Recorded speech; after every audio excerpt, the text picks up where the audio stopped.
getting arrested. I'm getting arrested, Drew. I'm getting out. God damn, twin. When we tell you to do something, you do it. You understand?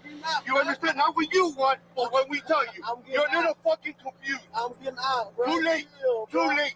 All right, bro. Take me to jail, bro. Do what you gotta do, bro. We are. We will. Good, bro. It is good. Hey. Don't worry about it. I hung up the phone. Stop crying. Bro.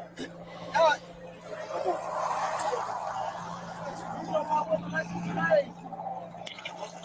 You know my woman like y'all crazy. What's going on, bro? No. You know my woman like you crazy. I ain't do nothing, twin. Hey, hold on. Pull to the side, though. Hey. I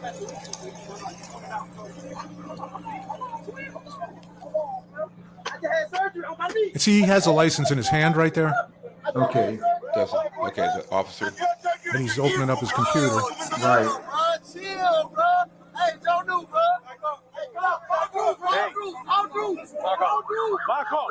Now stop. Stop. Okay, this is the next part, and we can continue with specifically Tyreek Hill. Look, let me be the first one to say, if I had been in that situation as an officer, I don't think Tyreek Hill would have ever come out of the car, at least not that soon. In other words, been in that situation countless times where I've had non-compliant violators. And it's frustrating and it's stressful because, first of all, it's frustrating, especially for a high patrol officer.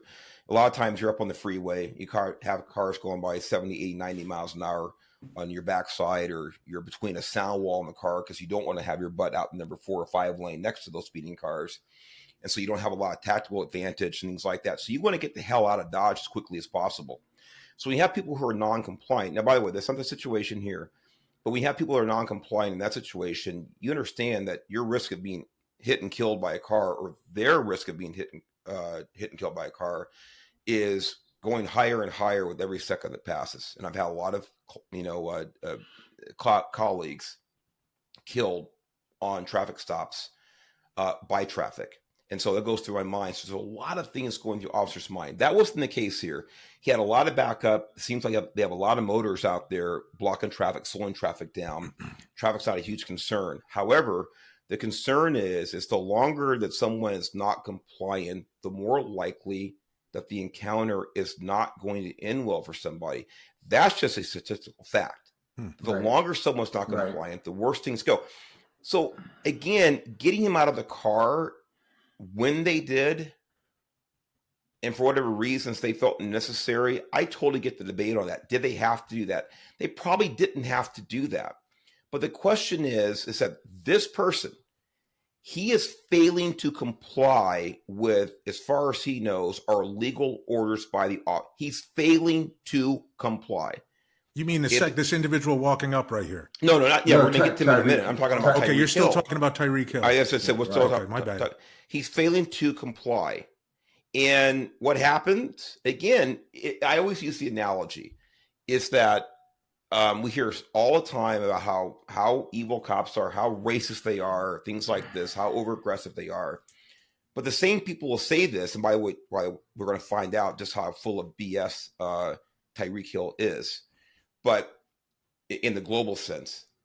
But the same people who say these things, it seems like often they're the ones to be the least compliant when they're dealing with the people they say are so dangerous and so racist. It's ironic to me. And the analogy I always see is, so wait a minute.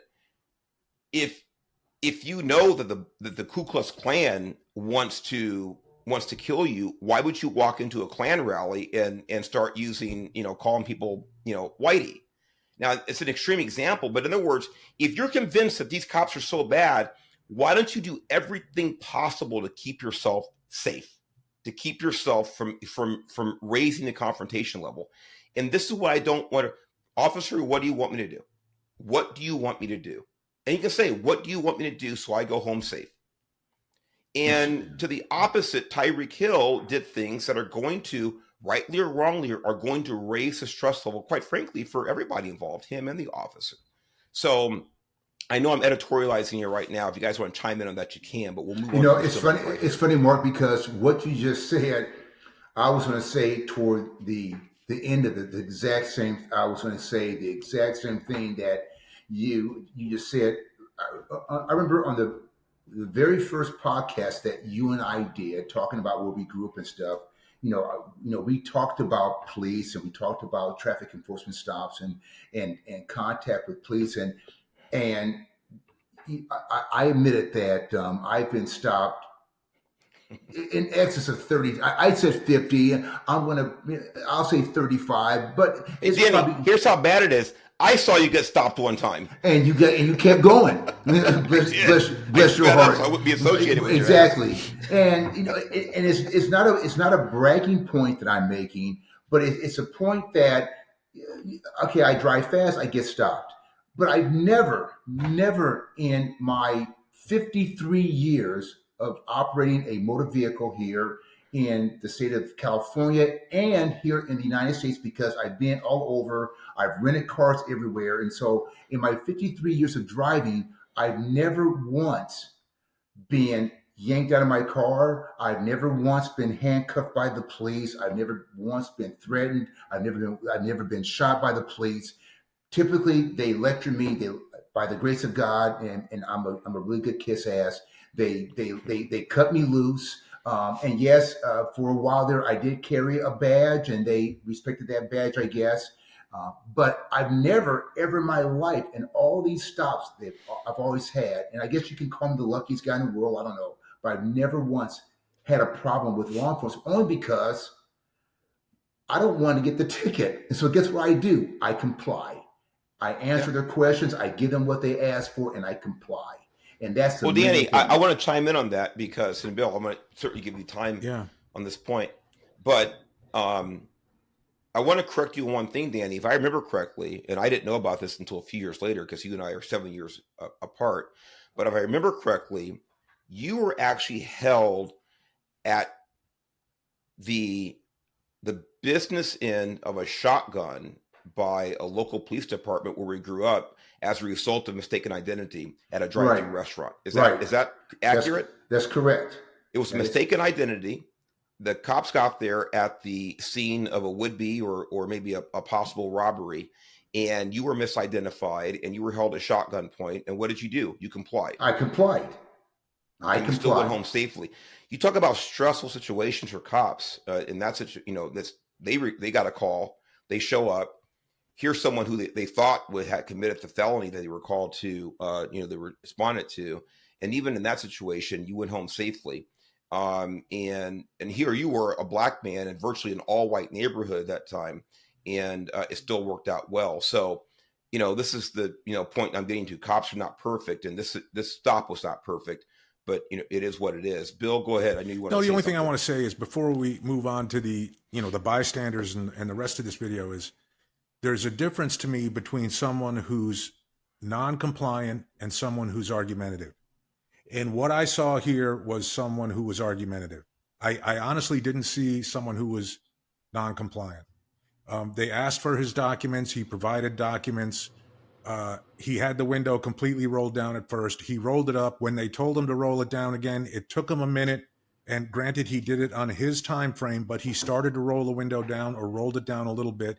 And again, he was argumentative, but I do not feel like he was non-compliant with the demands. And it comes down to what the officer said. And again, this is where ego comes in, where he says, you don't do it on your time frame, you do it on our time frame. And I feel like that was an escalation. De-escalate. I feel like this really could have been avoided by de-escalation on the officer's part. And again, in an ideal world, of course, no one is going to have that attitude when they encounter the police, right? But we know the reality is that's going to happen. There's people like that. It's going to happen. And it's incumbent on the officer to de-escalate and guide that conversation to where the outcome is safe for both people, instead of, in my opinion, and guys, I've never done traffic stops, but instead of, in my opinion, using, escalating and going straight to physical force. And again, I thought those words were key when he said, as a matter of fact, like, hey, I gave you the option. You know what? I'm taking that option away now. Mm-hmm. I can, I can agree with that. Yeah, I can agree with that too. I think we agree. And again, this is certainly not a perfect job, by the cop. Again, I wasn't there, but again, I can truly speak from a position of tremendous experience. I would probably be more patient there. Mm-hmm. And again, but it's sometimes to one's detriment being patient. Absolutely. It's a very, very difficult thing to analyze about on a particular enforcement contact. How long do I allow the violator to dictate the terms of the enforcement contact, whether it's time, whether it's physical positioning? How long do I let this person dictate it? And often the officer won't know that this person himself is going to escalate from argumentative to deadly force until it's too late. I have been there, Bill. See, I have been there over and over and over, where it's gone from argumentative to a punch to my face. Literally from that, and there's no ramp.